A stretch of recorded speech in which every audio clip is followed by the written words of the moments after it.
I got a friend in Carson City, a very good doctor. It might be smart to stop in and see him. Yeah, it's too far. I gotta get back to my ranch, the Ponderosa. Why did one of television's most principled actors refuse to attend his co-star's funeral? What really happened between the rebellious son and the steady patriarch of America's most beloved TV family? And could the silence that followed reveal more about Hollywood than any scandal ever could? For decades, fans of Bonanza have wrestled with a haunting question that refuses to fade. When Lorne Greene passed away in 1987, the man who played the wise father Ben Cartwright for 14 years, his television family was expected to gather and mourn. But Pernell Roberts, who portrayed the brooding eldest son Adam Cartwright, was nowhere to be seen. His absence sparked immediate speculation. Was it a final act of defiance?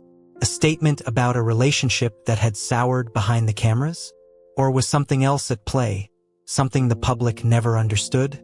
Today, we're diving deep into this mystery, using detailed accounts from those who were there to separate fact from fiction and finally understand what really happened. Pernell Roberts was never meant to be a television star. Born in 1928 in Waycross, Georgia, he grew up drawn to music, theater, and Shakespeare, not Hollywood glamour. After serving in the Marine Corps, he built a reputation performing serious drama on stage, earning respect as a gifted actor long before producers came calling.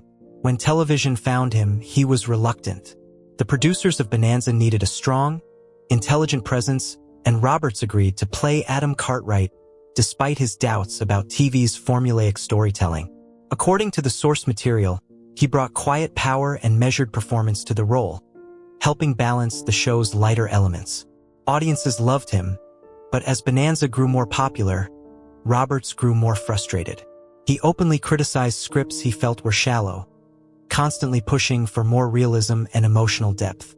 While this made him the most outspoken cast member, those who knew him insisted he wasn't difficult, just fiercely principled. In 1965, at the height of the show's success, Roberts shocked Hollywood by walking away, turning down fame and a massive paycheck because the writing no longer challenged him. But here's what's crucial. Though rumors claimed he clashed with co-stars, Roberts always spoke warmly of Lorne Greene and Michael Landon. According to the research, his issue wasn't the people, it was the material. Lorne Greene took a very different path to stardom. Born in Ottawa in 1915, he originally trained as a broadcaster, not an actor. His resonant voice earned him the nickname the Voice of Canada during his years at CBC National News. According to historical accounts, his wartime broadcasts carried such authority that people stopped what they were doing when his voice came through the radio. After the war, Greene studied acting in New York before transitioning to American television in the 1950s. His defining role came unexpectedly when he was cast as Ben Cartwright, the patriarch of Bonanza. The series debuted in 1959 and became one of the most successful westerns in television history. Cast members consistently spoke of Greene's professionalism and steadiness on set. He arrived early, prepared, and approached his work with a seriousness that set the tone for the ensemble. But here's where things get interesting. During the years Roberts and Greene worked together, observers noted something fascinating. These two men approached their craft from completely different philosophical angles.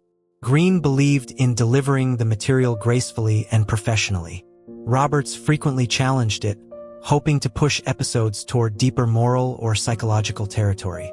Crew members recalled specific moments that later became seeds of rumor. Roberts would openly critique storylines he felt were unrealistic, and Greene, in his calm, patriarchal manner, would suggest they simply do their best with what they had. One longtime crew member described Greene as the steadying hand and Roberts as the restless thinker. But here's the critical detail that often gets lost. These contrasting styles created memorable interactions, but not hostile ones. When Roberts decided to leave in 1965, Greene publicly expressed regret, but acknowledged that actors have creative needs that sometimes pull them elsewhere. Roberts, in later years, referred to Greene as a consummate professional. Their paths diverged after the show, but according to the source material, not because of animosity. Michael Landon, only in his early 20s when Bonanza began, frequently spoke about how Greene acted as the steadying presence on set. He admired Greene's calm professionalism and studied how he handled pressure. Landon remembered how Greene had a way of diffusing tension simply by being patient. Dan Blocker, who played Haas Cartwright, offered a different perspective. He described Greene as fatherly both on and off camera, someone who made people feel looked after. But he also spoke about Roberts with genuine respect, admiring the seriousness with which he approached even simple dialogue. Blocker explained in an interview that Roberts wasn't being difficult but was driven by a strong belief in dramatic truth. Victor San-Young, who played Hop Singh, remembered Greene going out of his way to ensure supporting actors received fair treatment. He also recalled Roberts as quiet and self-contained between takes, sometimes reading or discussing theater, but becoming animated when discussing social issues or artistic integrity. One incident stood out to crew members. Roberts expressed concerns about a script that reduced Adam Cartwright to a type instead of a fully developed character. Greene listened carefully and, though he didn't share the frustration, suggested they approach the scene in a way that captured the emotional logic Roberts wanted while delivering what producers expected. This moment showed their different wavelengths but also their ability to work side by side without hostility. When Lorne Greene died in 1987, many fans expected the entire Bonanza cast to appear at the funeral. Greene had been the father figure, not just on screen but in how he carried himself with the cast. When Pernell Roberts didn't show up, people immediately connected it to old stories about his unhappiness on the show. For those who didn't know Roberts personally, his absence looked strange. Fans began saying that maybe his frustration had been more serious than he let on. Some believed that if everything had been warm between them, Roberts would have made the effort to appear, no matter how private he was. But the truth, according to the research, is far more ordinary. Roberts had a lifelong habit of avoiding public ceremonies and disliked anything that felt like a media event. He stayed away from other Hollywood funerals too, not just Greene's. He was intensely private and believed grief should not be displayed in front of cameras. People close to him understood this, but the public didn't. The speculation continues mostly because Roberts kept his personal feelings extremely private. He rarely addressed relationships within the cast and avoided statements that might stir controversy. As the source material notes, silence acted like an empty room people filled with their own guesses.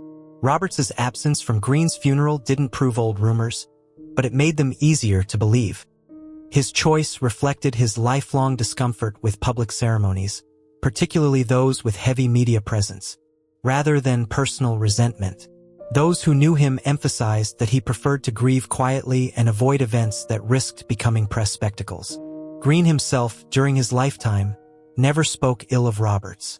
People close to the Bonanza cast emphasized that while they weren't intimate friends, they remained mutually respectful colleagues whose differing personalities never turned into dislike. The truth is simpler than the speculation. Two men approached their work differently. Lorne Greene was the stable anchor. Pernell Roberts was the restless seeker. Together, they helped create one of television's most enduring families. Their relationship wasn't sour. It was a quiet balance of contrasting temperaments that reflected the richness of the show itself. Sometimes in Hollywood, the most interesting stories aren't about conflict or drama. They're about principled people making choices that align with who they've always been. Pernell Roberts lived his life with stubborn integrity, never letting fame shape him, never compromising his artistic standards.